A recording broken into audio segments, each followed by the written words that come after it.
Você já percebeu que a maior parte do barulho que ouvimos hoje não vem do mundo, mas da nossa própria mente? Mesmo quando estamos sozinhos, carregamos uma multidão dentro da cabeça: vozes, opiniões, notificações, lembranças, planos. E quanto mais o mundo fala, menos conseguimos ouvir a nós mesmos. Mas e se o silêncio não fosse apenas ausência de som, e sim o primeiro passo para enxergar a realidade com clareza? Miyamoto Musashi acreditava exatamente nisso. Um guerreiro do século XVII, temido e reverenciado no Japão, que venceu mais de 60 duelos, mas cuja maior vitória foi contra o próprio ego. Ele descobriu que para dominar qualquer arte é preciso primeiro dominar o ruído interior. Por isso se retirou para viver em solidão, não como fuga, mas como treinamento.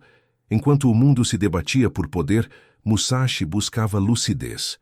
Em seu último texto, o Dokodo, O Caminho de Caminhar Sozinho, ele deixou 21 princípios que não ensinam a lutar com espadas, e sim com a mente. É um manual de independência interior, um guia para quem quer viver sem se perder no barulho do mundo. E a pergunta que ele nos deixa é simples, mas devastadora. Você ainda sabe estar sozinho? Se você sente que o mundo anda rápido demais e quer aprender a encontrar clareza mesmo no meio do caos, curta este vídeo, inscreva-se no canal e compartilhe sua visão nos comentários. Vamos juntos compreender o que significa realmente andar só. Musashi nasceu em 1584, em um Japão dividido por guerras civis. Cresceu em uma era em que o valor de um homem era medido pela espada. Mas desde cedo ele entendeu que a verdadeira batalha acontecia dentro. Aos 30 anos, já era uma lenda viva, e mesmo assim, começou a se retirar do mundo. Por quê? Porque percebeu que vencer os outros era fácil. Difícil era vencer a si mesmo. Enquanto os samurais lutavam por status e reconhecimento, Musashi se afastava das cortes, dos mestres, da vaidade. A solidão não o enfraquecia, o tornava lúcido. Ele dizia: pensa pouco de ti e muito do mundo. Uma frase que parece simples, mas contém uma revolução silenciosa. Significa abandonar o centro da própria história. Parar de olhar para dentro apenas para se proteger e começar a olhar para compreender. No silêncio, ele encontrou o que nós passamos a vida inteira tentando evitar, nós mesmos. E talvez por isso, até hoje, o seu caminho ainda assuste. Porque o que acontece quando o barulho acaba e sobra apenas você? Musashi acreditava que a espada não era apenas uma arma, mas um espelho. Cada golpe revelava o estado interior de quem a empunhava. Se a mente estava inquieta, o corte falhava. Se o coração hesitava, a lâmina tremia. Para vencer era preciso antes esvaziar-se, dominar o medo, o desejo e a pressa. E talvez isso explique por que a sua filosofia sobreviveu mais do que qualquer técnica de combate. Porque ela fala de algo que todos nós ainda lutamos para conquistar: equilíbrio. No Dokodo, Musashi escreveu: não busques o prazer pelo prazer. Uma frase que soa quase provocação em um mundo que gira em torno do prazer instantâneo. Hoje, nossas espadas são os celulares, e nossos duelos são contra o tédio, a comparação e o medo de ficar para trás. Procuramos pequenas vitórias, curtidas, notificações, compras, que nos dão a sensação de movimento, mas não de direção. Musashi via isso séculos atrás. O prazer sem propósito destrói a clareza. Ele acreditava que a mente, quando condicionada ao estímulo constante, perde a capacidade de perceber o essencial. Mas como escapar dessa armadilha sem abandonar o mundo? Ele propunha um caminho duro, mas libertador: o desapego. Não retenha nada que não precise, dizia. E não falava apenas de objetos, mas de emoções, relacionamentos, ideias, tudo o que pesa e não move. Quantas vezes você carrega ressentimentos, culpas ou obrigações que não são mais suas? Musashi via cada apego como uma corrente invisível que reduz o campo de ação do espírito. Para o guerreiro, estar leve era estar livre para reagir com precisão, sem ser arrastado pelo passado ou pela expectativa. A disciplina era o outro lado dessa liberdade. Ele não via a rotina como prisão, mas como libertação do caos. Repetir o mesmo treino, o mesmo gesto, o mesmo silêncio, até que a mente pare de resistir. Para Musashi, a verdadeira maestria começa quando o esforço deixa de parecer esforço. E isso não vale apenas para a espada. Vale para o estudo, o trabalho, o amor, o autocontrole. Disciplina, para ele, era a arte de se tornar previsível para si mesmo e imprevisível para o mundo. É curioso pensar que, em um tempo sem redes, ele já percebia o que hoje chamamos de dependência emocional e digital.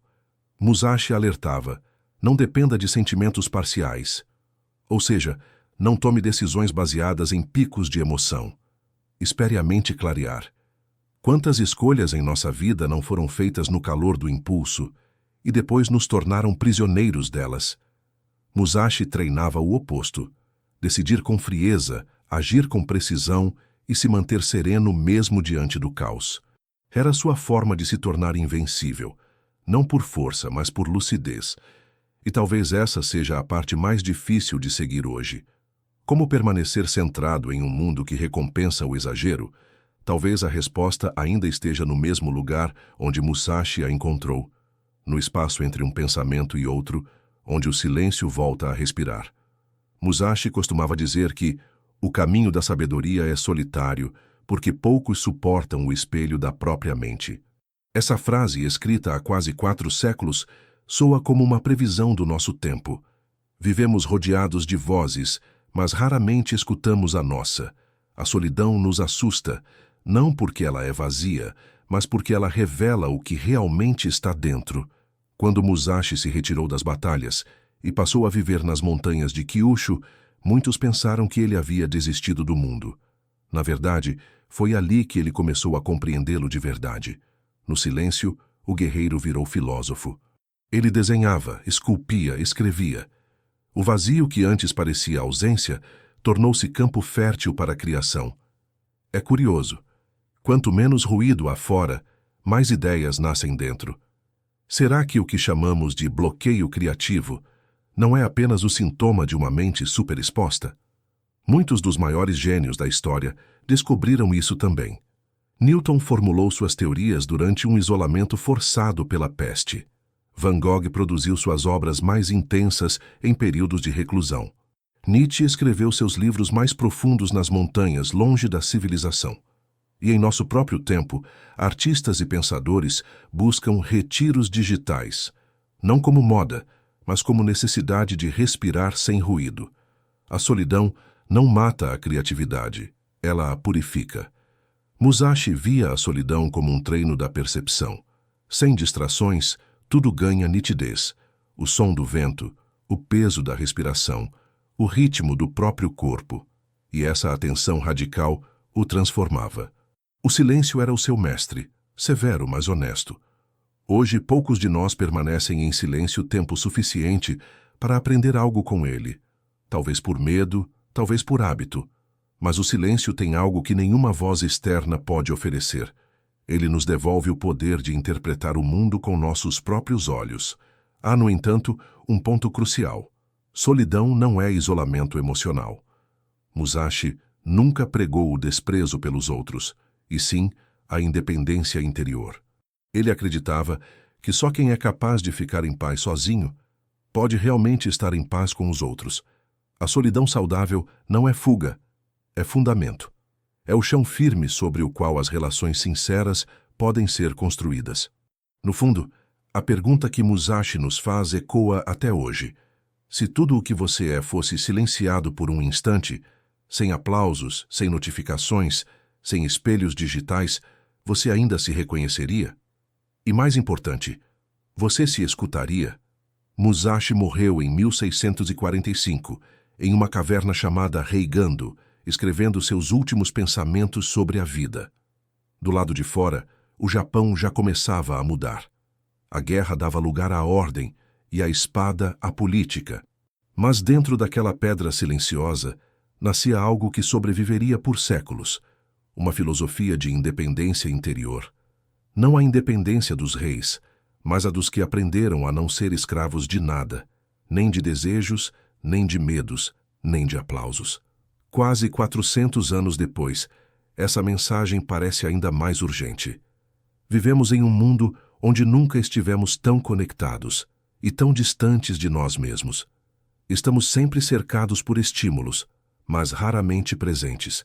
Corremos para responder, postar, reagir, provar que existimos. Mas Musashi nos lembraria que o verdadeiro poder está naquilo que conseguimos não reagir, na capacidade de permanecer imóvel por dentro, enquanto tudo ao redor tenta nos arrastar. Ele nos ensinou que a solidão não é um castigo, é um treino. Um treino para suportar o vazio entre um pensamento e outro, entre um plano e o próximo, entre o que o mundo quer de nós e o que realmente somos. E é nesse espaço silencioso que nasce a clareza. A clareza de perceber o que vale manter e o que deve ser deixado para trás. Musashi diria que cada pessoa precisa de uma espada invisível, algo que corte as ilusões diárias, o medo de errar, o vício de agradar, a necessidade de ser visto. Mas essa espada não se forja com força, e sim com constância. Disciplina é a forma moderna de coragem. Silêncio é a nova armadura. E atenção é o novo campo de batalha. Podemos aplicar isso hoje de maneira simples, mas profunda. Desconecte-se por 1 hora por dia, não como protesto, mas como respeito a si mesmo. Transforme tarefas comuns em rituais de presença. Cozinhar, caminhar, escrever, respirar. Busque o que é essencial e repita. Musashi acreditava que a repetição é o caminho da verdade. Quanto mais um gesto é lapidado, mais ele revela o caráter de quem o executa. No fundo, viver bem é repetir o que é certo até que se torne natural. E talvez essa seja a verdadeira lição deixada por ele, que o caminho de caminhar sozinho não é se afastar do mundo, mas aprender a andar nele sem se perder. Musashi descobriu que a solidão não o separava da humanidade. Ela o reconectava ao que havia de mais humano: o silêncio, a atenção e a coragem de permanecer presente. Hoje, quando tudo parece gritar, talvez o maior ato de rebeldia seja aprender a calar, porque no instante em que o barulho termina, a vida real, finalmente começa.